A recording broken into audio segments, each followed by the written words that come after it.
गणेश जी की खीर वाली कहानी। एक बार गणेश जी एक छोटे बालक के रूप में चिमटी में चावल और चमचे में दूध लेकर निकले। वो हर किसी से कह रहे थे कि कोई मेरी खीर बना दो, कोई मेरी खीर बना दो, पर किसी ने भी उनकी नहीं सुनी। एक बुढ़िया बैठी हुई थी। बुढ़िया माई ने कहा, ला मैं बना दूं।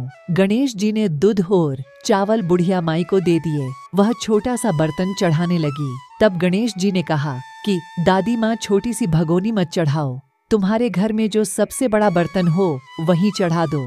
बुढ़िया ने वहीं चढ़ा दिया। वह देखती रह गई कि वह जो थोड़े से चावल उस बड़े बर्तन में डाले थे, देखते ही देखते वह पूरा भर गया है। गणेश जी ने कहा, दादी माँ, जब तक खीर तैयार होती है तब तक मैं नहा कर आता हूँ। कुछ देर बाद खीर तैयार हो गई तो बुढ़िया के पोते पोती खीर खाने के लिए रोने लगे।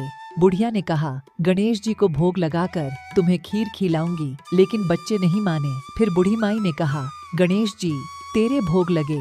इतना कहकर चूल्हे में थोड़ी सी खीर डाली और कटोरी भर भर कर बच्चों को दे दी। बुढ़िया की पड़ोसन ऊपर से देख रही थी तो बुढ़िया ने सोचा, यह चुगली कर देगी, तो एक कटोरा भर कर उसे भी पकड़ा दिया। बेटे की बहू ने चुपके से एक कटोरा खीर खाई और कटोरा चक्की के नीचे छुपा दिया। अभी भी गणेश जी नहीं आए थे।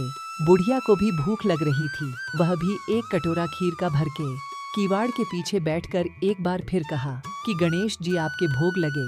इतना कहकर खाना शुरू कर दिया। तभी गणेश जी आ गए। बुढ़िया ने कहा, आ जा रे गणेश, या खीर खा ले, मैं तो तेरी ही राह देख रही थी। गणेश जी ने कहा, दादी माँ, मैंने तो खीर पहले ही खा ली। बुढ़िया ने कहा, कब खाई? गणेश जी ने कहा, जब तेरे पोते पोती ने खाई तब खाई थी, जब तेरी पड़ोसन ने खाई तब खाई थी, और जब तेरी बहू ने खाई तब भी खाई थी, और अब तूने खाई तो मेरा पेट पूरा ही भर गया। बुढ़िया ने कहा, बेटा, और सारी बात तो सच है, पर बहू बिचारी का तो नाम मत लो। वह तो सुबह से काम में लग रही है, उसने खीर कब खाई? गणेश जी ने कहा, दादी, चाकी के नीचे देख, जूठा कटोरा पड़ा है, और तूने तो मेरे भोग तो लगाया, वह तो वैसे ही खा गई। बुढ़िया ने कहा, बेटा, घर की बात है, घर में ही रहने दो। अब बताओ, बची हुई खीर का क्या करूं? गणेश जी ने कहा, नगरी को जीमा दो। बुढ़िया ने पूरी नगरी जीमा दी, फिर भी बर्तन पूरा ही भरा था। राजा को पता लगा तो बुढ़िया को बुलाया और कहा, क्यों री बुढ़िया, ऐसे बर्तन का तेरे घर पर क्या काम? ये तो हमारे काम का है। बुढ़िया ने कहा, राजा जी आप ले लो। राजा जी ने खीर का बर्तन महल में मंगा लिया। लाते ही खीर में कीड़े मकोड़े, बिच्छू, कंछले हो गए और दुर्गंध आने लगी। यह देखकर राजा ने बुढ़िया से कहा, बुढ़िया, बर्तन वापस ले जा, जा, तुझे हमने दिया। बुढ़िया ने कहा, राजा जी आप देते तो पहले ही कभी दे देते, यह बर्तन तो मुझे मेरे गणेश जी ने दिया है। बुढ़िया ने बर्तन वापस लिया। लेते ही सुगंधित खीर हो गई। घर आकर बुढ़िया ने गणेश जी से कहा, बची हुई खीर का क्या करें?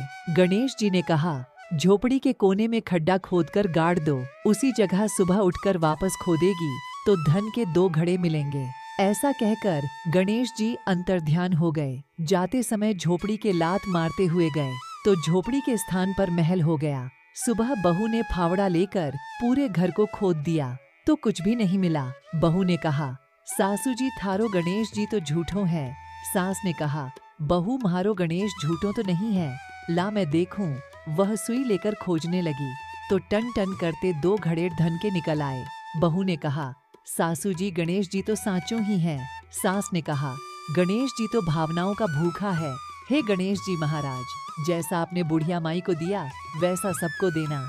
विनायक जी की कहानी कहने वाले, हुंकार भरने वाले और आसपास के सुनने वाले सबको देना।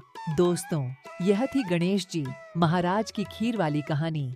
आपको गणेश जी की खीर वाली कहानी कैसी लगी, हमें कमेंट करके जरूर बताना।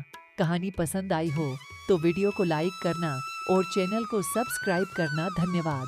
बोलो गणेश जी महाराज की जय।